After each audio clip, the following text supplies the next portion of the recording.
parece ser alguém que busca sempre uma forma adequada no sentido de tratar com positividade as coisas que tem de tratar. Isso é muito legal. Tony Alves com a informação. Enquanto o Tony faz um novo contato, eu vou aqui divulgar algo que tem sido bastante buscado pela população que acompanha a programação da Pelotense. SANEP reabre atendimento presencial por meio de agendamento prévio. A partir de amanhã, dia 12 de agosto, o SANEP estará fazendo o atendimento presencial em sua sede, ali na Rua Félix da Cunha, 653, das 8 horas da manhã às 2 horas da tarde, mas é preciso agendamento prévio, ou seja, é preciso fazer o agendamento antes, através do telefone 30 26 11 23. Se você precisa resolver algo junto ao SANEP, e entende que precisa resolver presencialmente, ligue para 3026 1123 ou envie e-mail sanep.agendamento@gmail.com e faça o encaminhamento então da sua questão. Já estamos em contato aqui com o Fidel Ribeiro, que é advogado, professor. E eu disse, né, que na lista do Jornal Regional que não falta são advogados, né? Essa gente aí nos ajuda, colabora conosco aí com o diverso conhecimento que a classe oferece. Meu jovem doutor Fidel, boa tarde. Boa tarde, Carlos Machado. Dessa vez não posso te abraçar, mas sinta o carinho de sempre aí, e é uma satisfação estar conversando com vocês da Pelotense por mais uma vez. Pois é.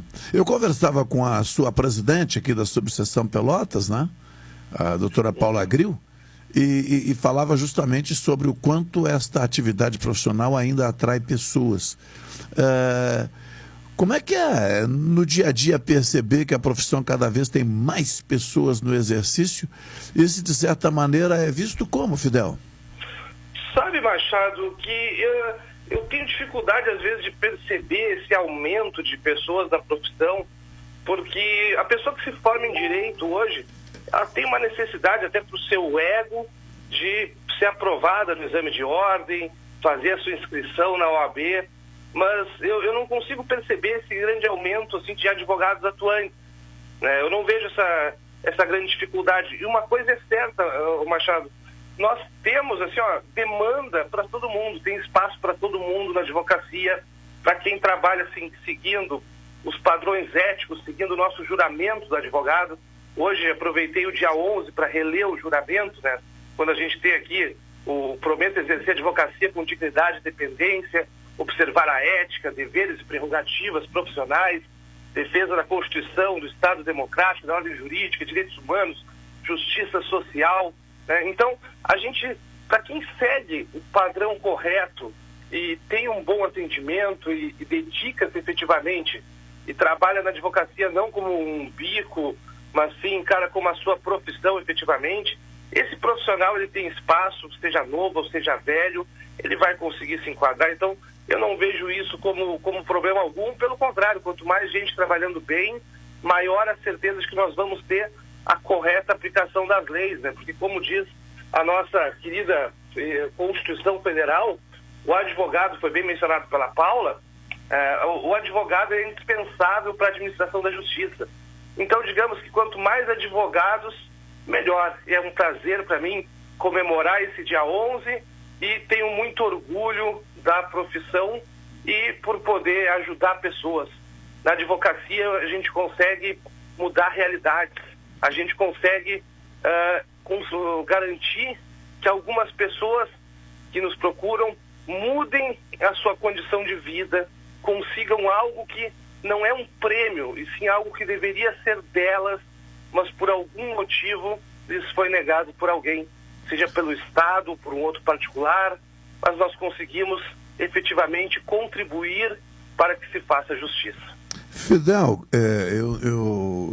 claro que a conversa com a doutora Paula teve um contorno, né, mais intenso institucional pela data, mas o amigão sabe como é que a gente funciona aqui, né? Nós temos de arrumar uma encrenca pro convidado sempre, né? Porque senão não tem graça, né? Estamos aí para isso. Vocês estão aqui para isso. Quando tu falas, ou destacas, melhor dizendo, seguir a Constituição, eu vou lembrar que estamos num período onde ficou muito intenso o surgimento de profissionais da área do direito questionando, não apenas questionando a Constituição, o que eu diria que está dentro da normalidade, mas muitas vezes buscando uma interpretação que faz com que a Constituição comece a ser vista em alguns aspectos como algo que tem um grau de indefinição espetacular, porque os entendimentos são feitos a partir de reflexões XY e não mais do apontamento do texto constitucional ou legal. Como é que tu vê isso, um advogado que daqui a pouco questiona o Estado Democrático de Direito? Bom, eu acho que questionar o Estado Democrático de Direito não é uma possibilidade para um advogado, tendo em vista que ele possui uma formação jurídica, mas com relação a questionar a interpretação e as várias interpretações da Constituição, digamos que é exatamente uma manifestação do trabalho do bom advogado. Por quê? Nós temos falar um pouquinho, sem querer, sei que nosso público não é composto apenas de advogados, mas vou tentar explicar algumas situações que acontecem às vezes no dia a dia da advocacia. A pessoa chega no nosso escritório e faz uma pergunta, diz assim: doutor, é uma coisa que eu nem gosto de ser chamado de doutor, afinal, não sou contra os formalismos, né? Mas a pessoa chega e diz: doutor, eu tenho uma dúvida. Aconteceu uma situação assim, por exemplo, agora com a mensalidade da escola da minha filha, com o coronavírus, eles não querem diminuir, mas eu estou tendo despesa porque eu não consigo trabalhar, e aí tenho que ser o professor da minha filha dentro da minha casa, então eu deixei de trabalhar, tenho um gasto a mais e a mensalidade não baixou. Bom, o que eu tenho para dizer para essa pessoa? Não existe uma resposta certa de qual é o valor que deve ser essa mensalidade. Não existe uma resposta certa para tudo no nosso ordenamento jurídico. Estou te dando só um exemplo, até claro. Um projeto legislativo sobre isso, está até não sei se já saiu uma lei regulamentando, mas estava para sair, mas enfim, as interpretações são as mais variadas possíveis, porque nós temos duas espécies de normas jurídicas. Nós temos as regras e nós temos os princípios. A regra é uma coisa exata, o 2 mais 2 são 4. Eu, por exemplo, o matar alguém, tu vai ter um homicídio simples 6 a 20 anos de reclusão, e tu sabe que é 6 a 20, se for qualificado, 12 a 30. Isso é uma regra. Mas nós temos, de outro lado, princípios. Então, quando a gente abre o início do texto da Constituição, a gente vê ali os fundamentos da nossa República Federativa do Brasil. O que são fundamentos? Fundamentos, eles são alicerces, eles são as bases. E aí a gente encontra qual o fundamento lá no artigo 1º da Constituição, no inciso 3, né? Dignidade da pessoa humana. E dignidade da pessoa humana, só estou usando um exemplo, que é o melhor de todos, é uma carta aberta para a gente lutar por justiça, para a gente exercer o nosso juramento como advogado. Porque muitas vezes não existe uma lei dizendo, olha, nesse caso vai acontecer isso. Mas nós buscamos, dentro das leis e dentro especialmente da Constituição, de fundamentos como a dignidade da pessoa humana, que são princípios, que são normas abertas, que pode possuir várias interpretações. Nós buscamos fazer justiça. Nós buscamos efetivamente garantir os direitos daqueles que nos procuram. Bem, o senhor está afiado, hein? Eu estava com saudade de conversar com você. Eu achei que eu tentei, eu digo, agora dependendo da resposta eu vou começar a complicar a vida dele, mas não deu. É sempre um prazer. E todas as vezes que a gente conversou, eu acho que é a primeira vez que eu consigo conversar sobre direito. Eu sou um cara que eu sento na mesa de vocês aí e eu gosto de conversar. Então eu nunca falei da minha profissão, eu nunca falei sobre advocacia. Aí eu falo sobre política, a gente fica debochando do pessoal, daquela turma do Guedes, do Varoto, que é o pessoal da segunda-feira que eu gosto aí. Sim. É aquele clima muito bacana, sempre descontraído, e acho que é a primeira vez que eu consigo falar sobre a minha profissão. Possivelmente os ouvintes que acompanham sempre o Jornal Regional talvez nem saibam que eu sou advogado. Ah, mas é que assim, eu não estou atirando confete, porque aqui ninguém precisa atirar confete em ninguém. Mas tu és um jovem advogado, eclético no tratamento, né, dos diferentes assuntos que são colocados na pauta, e isso enriquece o produto que nós entregamos ao ouvinte, que se encarrega de formular o seu juízo, ou seja, de concordar, discordar, mas mais do que isso, de aproveitar os elementos que colocamos aqui para fazer a sua reflexão pessoal, profissional, e essa contribuição a gente consegue entregar, viu, Fidel? Isso é importante. Ah, legal. A tua fala aí, com certeza, acaba de elucidar, né? Ou seja, de esclarecer a mente de muitas pessoas neste momento. E sabe-se lá se daqui a pouco não tem alguém ouvindo que precisava ouvir algo assim para dizer, não, para aí.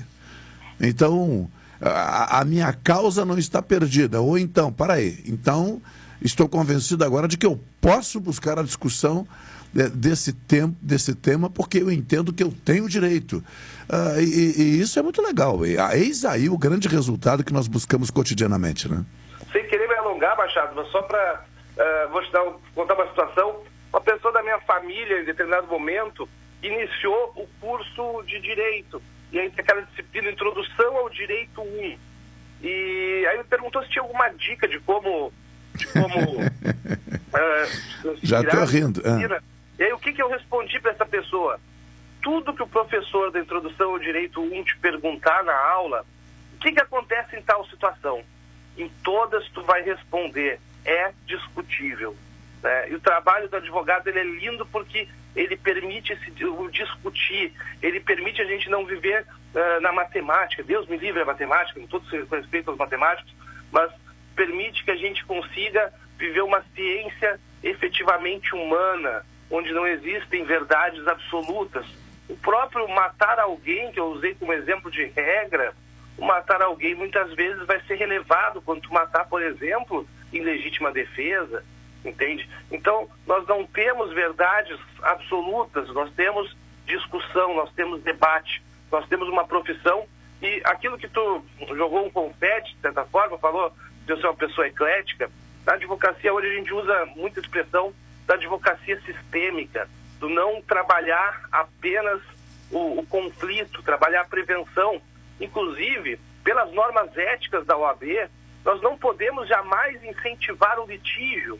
Nós temos que, quando conversamos com o público em geral, como eu estou conversando hoje, nessa entrevista para o teu público maravilhoso, nós temos que incentivar o quê? Eticamente, nós temos que incentivar a solução consensual dos conflitos. E qual a melhor forma de solucionar consensualmente o conflito? É tu evitar que o conflito chegue a acontecer.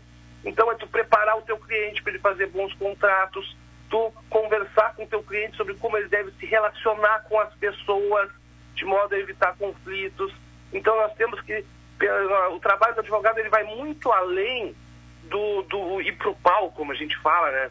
Ele é um trabalho que deve ser efetivamente eclético, deve ser interdisciplinar, ele deve buscar, né? Então, por exemplo, não adianta eu pegar um empresário e fazer para ele os melhores contratos, explicar exatamente todos os direitos trabalhistas que ele deve adimplir corretamente, e daqui a pouco ele vem a quebrar porque não tem dinheiro. Então nós temos que pensar nos problemas como um todo, não apenas com a parte jurídica, porque por mais que o cara faça tudo certo, se ele quebrar, ele vai ficar devendo fornecedor, ele vai ficar devendo empregado, ele vai ficar devendo para o Estado os tributos. Então, nós temos que pensar sempre tudo de uma forma eclética, né? E essa é uma proposta que eu faço para os advogados em geral, né, que eu converso bastante com colegas advogados.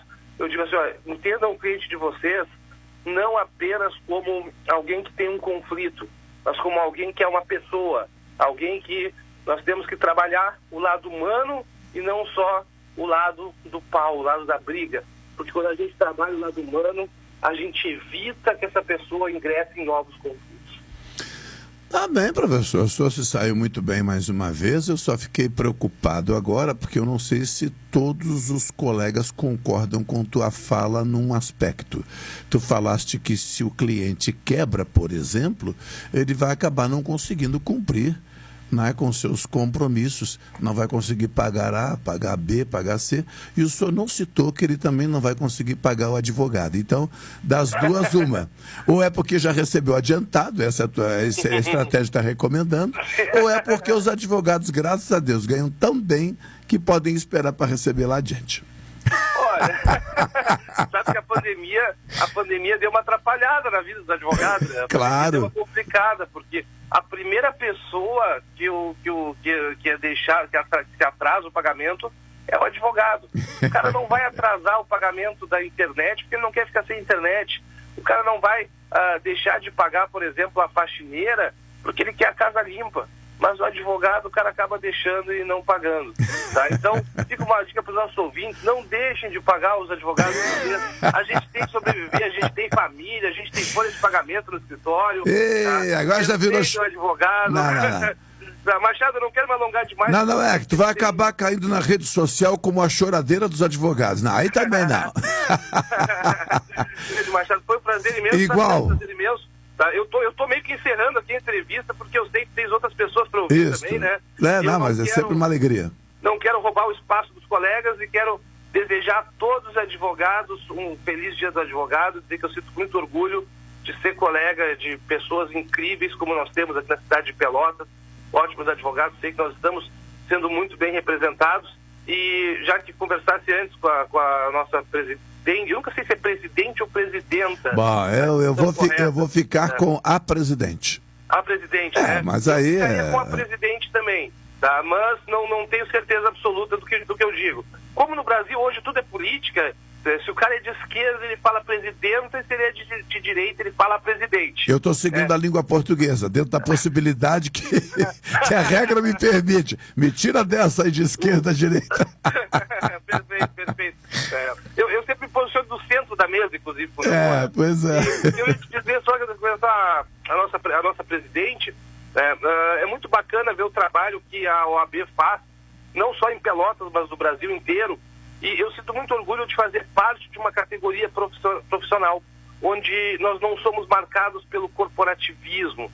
Tem algumas categorias que o profissional erra e tu não encontra alguém para apontar o dedo, para dar um laudo. Então, por exemplo, eu não quero citar o nome da categoria, tá? Mas imagina um processo judicial que a gente tem, por exemplo, de erro médico. Tá? Não vamos dizer categoria E, mas, por exemplo, erro médico. Aí tu vai lá, né? E é uma luta para tu conseguir alguém que aceite fazer uma perícia por erro médico, porque ninguém quer apontar o dedo para o colega que errou. Na advocacia nós não temos isso. Na advocacia, o cara que caminhar por um caminho que não seja a caminhada do certo, ele vai sofrer um processo ético disciplinar na OAB e tem que sofrer, porque a gente não pode admitir que o serviço do advogado não seja prestado de forma correta.